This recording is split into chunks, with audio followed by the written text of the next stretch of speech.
So how many of us know about the risk?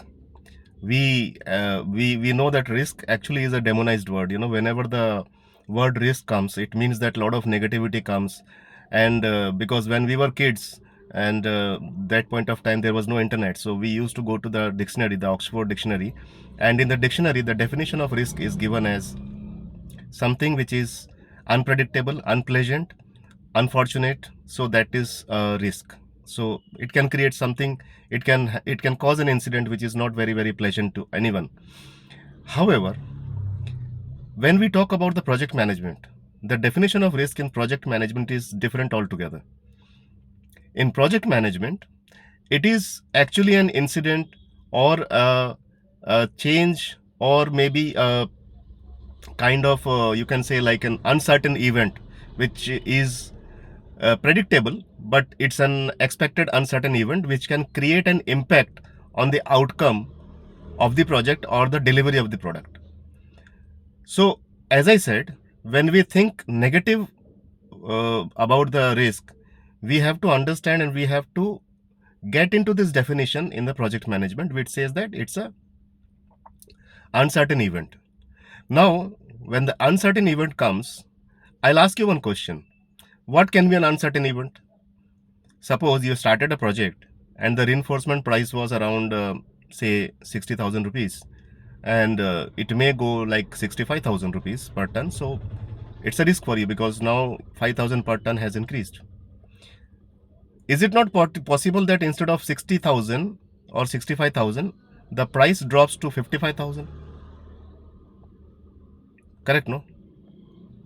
So that is also a kind of uncertain event, no? That was also not predicted. But we knew that the unexpected event, the uncertain event, can happen in both ways. It can be a negative one, it can be a positive one. In project management, that is the reason that we don't consider risk as a demonized kind of thing or a negative kind of feeling should come. It should not, because risk is a risk which is an uncertain event. You can have a positive results, you can have a negative results. The best part of the project management is it will not allow you to have the risk, and it will not allow the risk to create that impact on the project, let it be a negative one or a positive one. If it is a positive one, you have to exploit it, you have to enhance it, you have to accept it, and you have to encash it. But when it is a negative risk, the steel price may go up, the cement price may go up, the labor wages may go up, the labor crisis may come up, there can be some land issues, there can be utility issues. So these are all the negative things, for which the best project management philosophy says you should not be afraid of these things, rather you have to get prepared for these things. So this is how the risk management happens.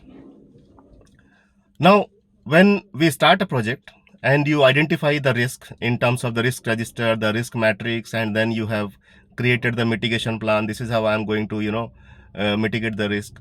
But then there once again we have to understand one thing, that risk may be of the impact of the risk will be of two types on your project. One is the qualitative impact. That means what kind of risk is this? You have to understand this thing. Second will be how much impact will come. So that is a quantitative. Now when we talk about the risk management in project management, these are the two types. There cannot be a third type. Either it will be a qualitative issue or it will be a quantitative issue. However, the quantitative issue will be more in the mega projects, in the big projects, not in the smaller projects. In a smaller project, we will talk only about the qualitative issues, because we know, or we have to know, what kind of risk is that. What amount of impact will come, that is only for generally it is for the major projects, not for the smaller projects. So when we talk about this analysis, we have to understand the quality of the risk, what kind of quality it is there. For that we have the probability and impact analysis. We should know the probability of that risk and the impact what it is going to give to this project. So that is called the qualitative analysis. Second time, as I said, you have to go for quantitative analysis. In quantitative analysis, then you have a lot of tools. You have EMV, you have decision tree, you have Monte Carlo, you have sensitivity analysis. So these are the different tools which we use whenever you want to do the quantitative analysis of the risk.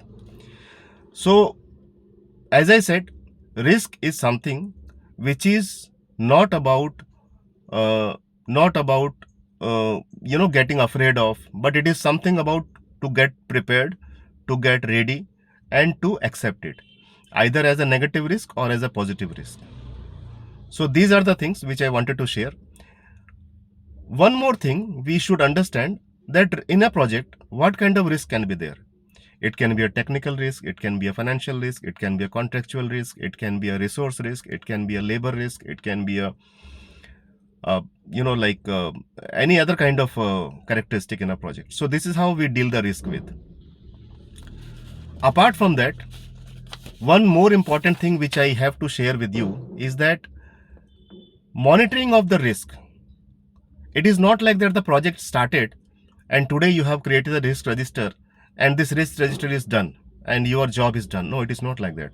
Throughout the life cycle of the project, throughout the project life cycle, you have to keep monitoring these three things: the risk register, the risk matrix, and the probability impact analysis results. You have to keep on reviewing these three things. And if at all you have done the quantitative also, you have to keep reviewing these things, because the nature of risk is a dynamic one. It is not constant. It cannot be constant. We anticipate that the steel prices will go up in the month of July, but it may go up maybe in May itself, or maybe in October. So accordingly, you have to keep on adjusting the things in your project, your budget, your schedule, your baseline and everything. I hope the idea of risk is quite clear today. And with this, I'll take a break here. We'll catch you soon once again tomorrow sometimes. Till then, bye-bye. Take care. And please like the channel, subscribe it, share it to your friend circles. And as I said, let's create that community of knowledge sharing. Thank you very much. Bye-bye. Take care.